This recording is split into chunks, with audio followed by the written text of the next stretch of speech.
All right, Chris, we're on to week 2. It's time to get ready for the Saints. Week 1's done, but key injuries in some key spots for the Carolina Panthers. Not looking good. And maybe a key acquisition that won't be able to help out this week. And we might actually have a wide receiver that can beat somebody one-on-one coming back this week. I don't know. We'll figure it out. Let's start. I hope so. Let's start this sucker. The state of North Carolina covers 53,000 square miles. It is the habitat of the feared Carolina Panthers. Get dialed in, Panthers fans, for an in-depth look at your team, exclusive interviews, locker room insight. Let's huddle up for Panthers Playbook. Here are your hosts, Dennis Cox and Chris Lea. Welcome back to another episode of Panthers Playbook. That's Chris Lea, Dennis Cox here with you. Before we get into week 2, we're previewing the game against the Saints coming up this week. Monday Night Football. That's right. The world gets to see Bryce Young play, Chris, in front of a national audience. But before we do that, I'd like to remind all the people out there, make sure you smash the subscribe button, hit the likes, leave comments as well. By the way, Chris, there are a lot of people that disagree with us on our takes about Frank Reich and his play calling last week. That's fine. Let us know in the comment section how you feel. We're okay with that. Hey, look, it's all good. We're all going to have differing opinions. But at the end of the day, we just want to be able to express ourselves and talk about our team because clearly we all have one thing in common. We want the Carolina Panthers to win. So that's what we have going on. That we do. We're going to get into the play calling here in just a little bit when we get into our keys of the game coming up against the New Orleans Saints. But some news and notes here first, Chris. We knew about the injury last week to Jaycee Horn, but one injury we didn't know about that we found out today, Brady Christensen, starting left guard for the Carolina Panthers on injured reserve. And according to multiple reports, looks like Brady Christensen is done for the season. The guy who started just about every game last season at left guard and really had acquitted himself right there next to Ike Ekwonu. This is a big blow to a team that already is without starting offensive guard Austin Corbett. Yeah, man. It's one of those things where it kind of it came out of nowhere because it wasn't what we expected. We expected maybe to hear more about Jaycee Horn, and we'll talk about him in just a bit.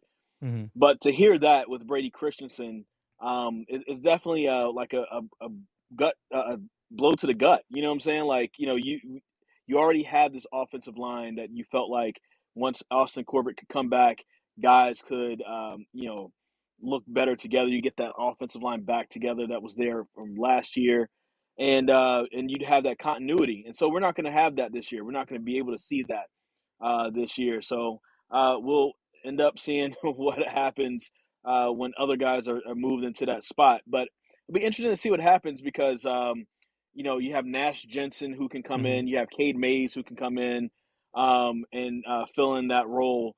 And so we'll see who Frank Reich decides to place there. Does he put Chandler Zavala back on the left side next to Ike Ekwonu so you can have that NC State hookup once again this coming week? We'll have to see. Does that mean that Nash Jensen or either Cade Mays goes back to the right side? Cade Mays has filled in on the right side before. So there's some pieces right there to play with. But all we know is that there is they do think highly of Cade Mays and Nash Jensen, and they feel like they can do a good job with that. Chandler Zavala has been doing a good job so far.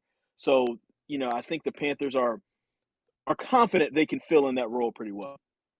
I think you mentioned it. I think the solution is, my opinion, I'm with you on this, move Zavala to left guard.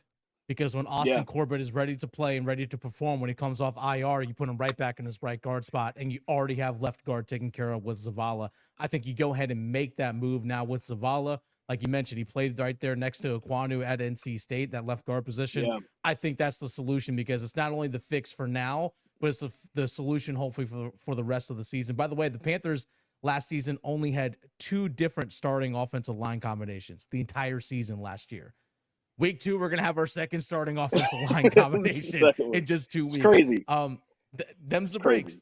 That's just kind of how things work. But now the question is, though, on the defensive side, who fills in for Jaycee Horn? Right now, look, my guess is going to be CJ Henderson, but this was a major concern going into this season. we knew the talent of Jaycee Horn and Dante Jackson, right? But Dante Jackson had the Achilles injury last season.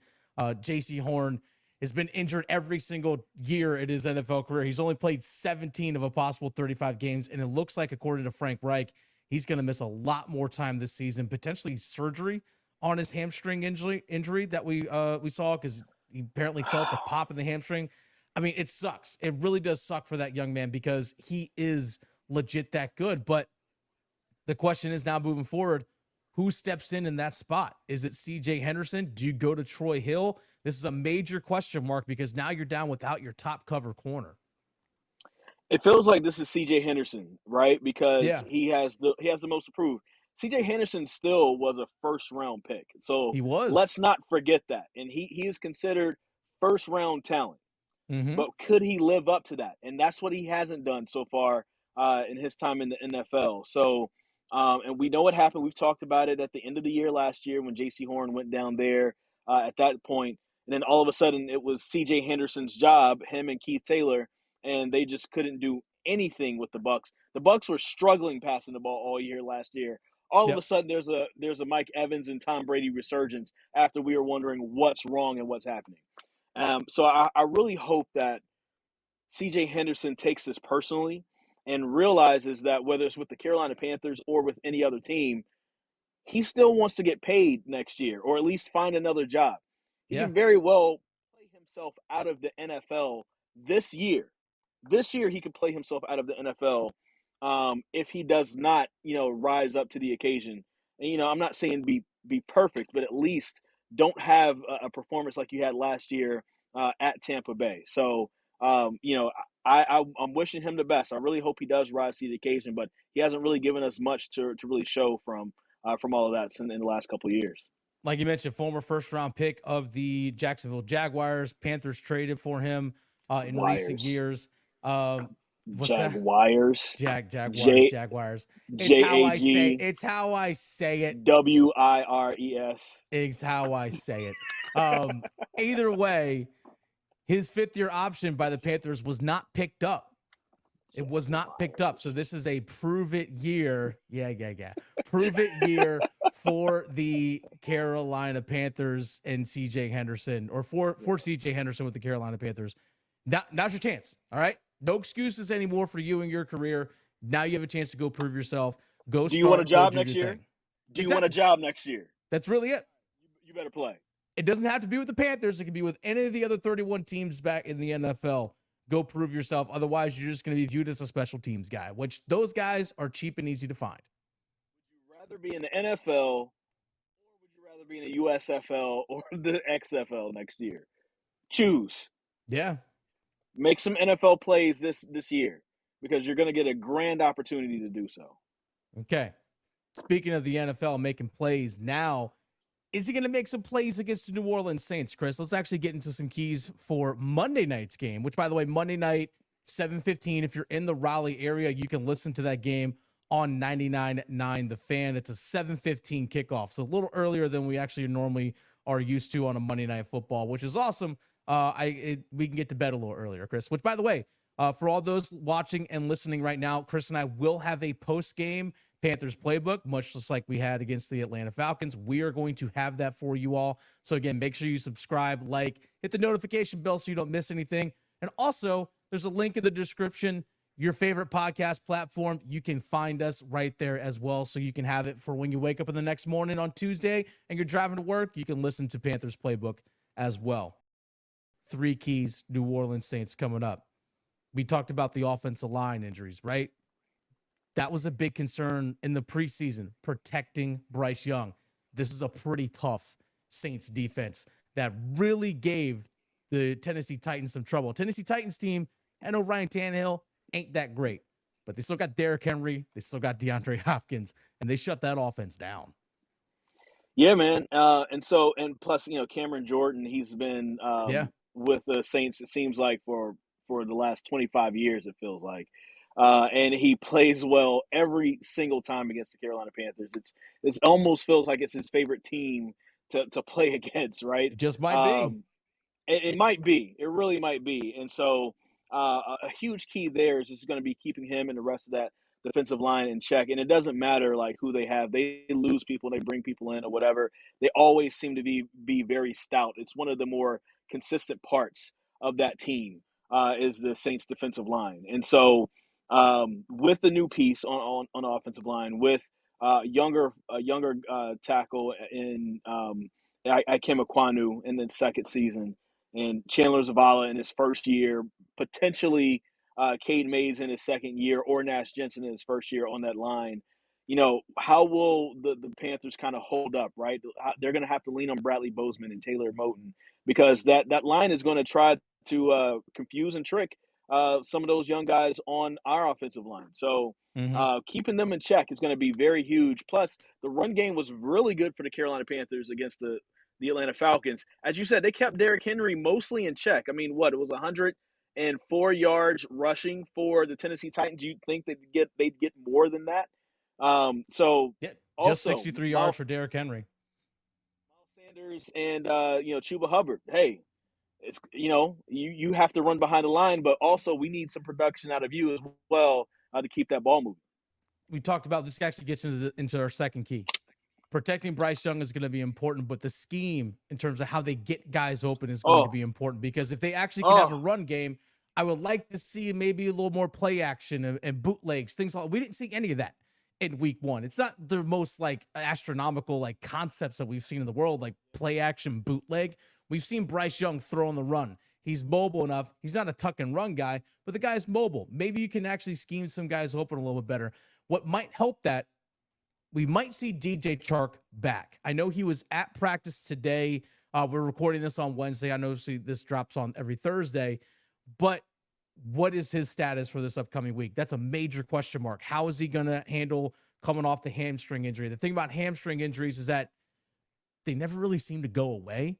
Like they always just kind of linger there. Does he have a setback during the week? So I would like to see the Carolina Panthers have a pass completion that goes for more than 14 yards. I want to see that.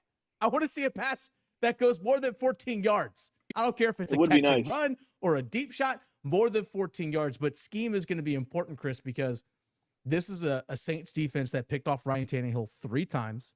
Ryan Tannehill was below 50% completion percentage, and they also had 11 pass breakups. You actually mentioned Cam Jordan. Cam Jordan at the line of scrimmage even had multiple pass breakups himself. He had 2 of them.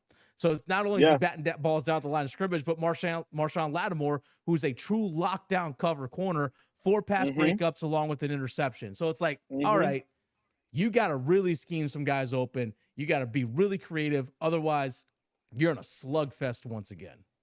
And this is the week where, I kind of wonder what they're going to do with somebody like Laviska Shenault, right? Like if other guys had a hard time getting open, we saw against the Atlanta Falcons. Maybe DJ Chark comes back, and so maybe you have that tall, big receiver that's also a threat over the top. But then who else can you get the ball to that can make people miss in space, that can make those plays? And we've seen that a lot from Laviska Shenault. And I might be getting this wrong, but I believe that one of his long touchdown runs from last season was against the Saints last year at home against for the Carolina Panthers. I could be getting that wrong, but I want to see how they're going to use Laviska Shenault in his in that gadget type of way, because it didn't feel like they used him a lot like that against the Atlanta Falcons. Now, Frank Reich is a smart guy. He's not going to show his whole hand in one game. So I feel like we're probably going to see some new stuff that we didn't see last week. We did question scheme. We kept hearing that.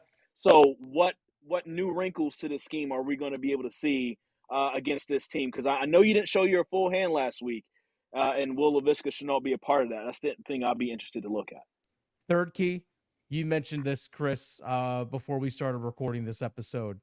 The Saints offensively, their rushing attack as a whole, only 69 yards. Some people might say that's nice, but in the NFL, maybe not so much. Now, they are missing Alvin Kamara, who's suspended right now, but Jamal Williams, just 45 yards on 18 carries offensively. So their rushing attack really wasn't there. But I will say this. They got some receivers on the outside that are a real threat. I'm sorry, Michael Thomas Michael Thomas ain't been healthy in a long time. No, he has not. But he's good, and he had a lot of targets. He had 5 catches last week. But last time I checked, Chris Olave also on the other side of him. That's going to be tough to cover. That's going to be a really tough test. And again, we talked about CJ Henderson before. CJ Henderson, this is not only a big time test for you, but these are some big boys you're going up against, right? Oh, yeah. Like, these are some of the best receivers in the NFL. Now, I know that we've barely seen Michael Thomas over the last couple of years, so Panthers fans haven't really had to worry about him.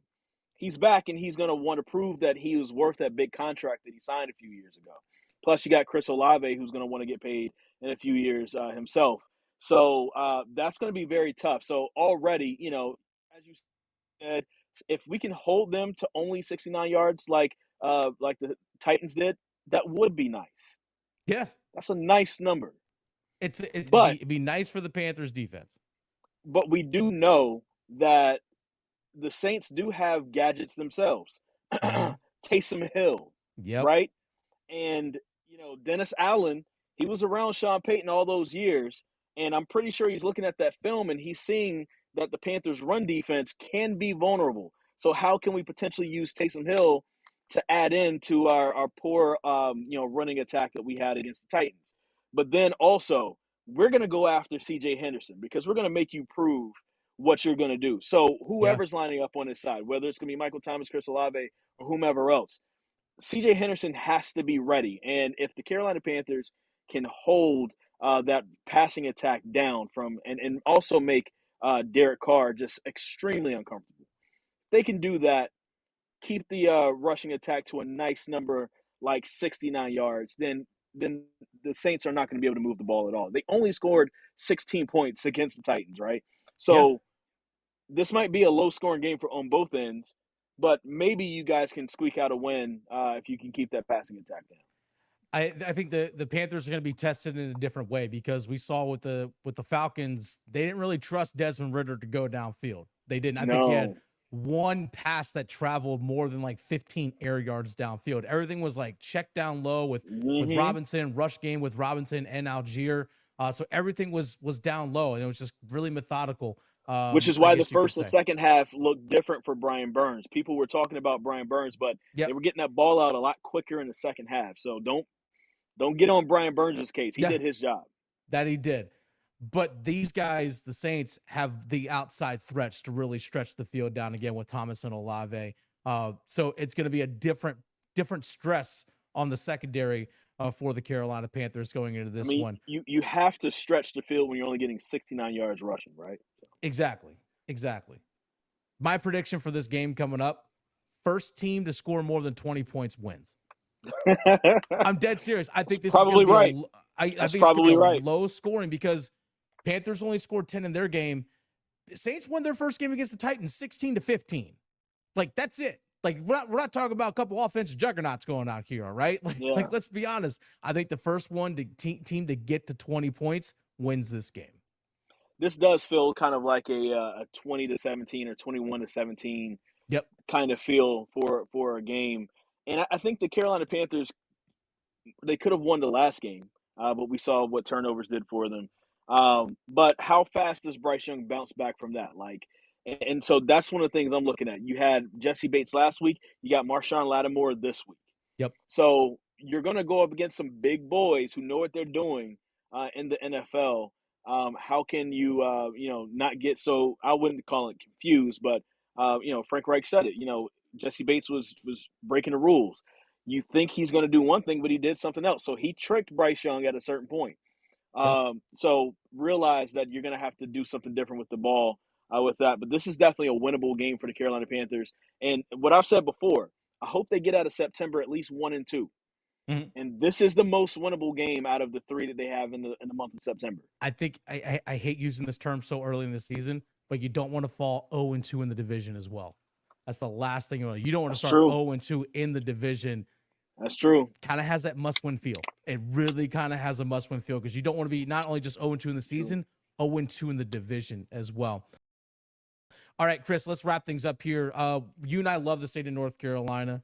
Absolutely. One of our own, Tariq Cohen, from Bunn High School, which is right up near Raleigh, which is where we're located. Went to North Carolina A&T State University. Aggie Pride.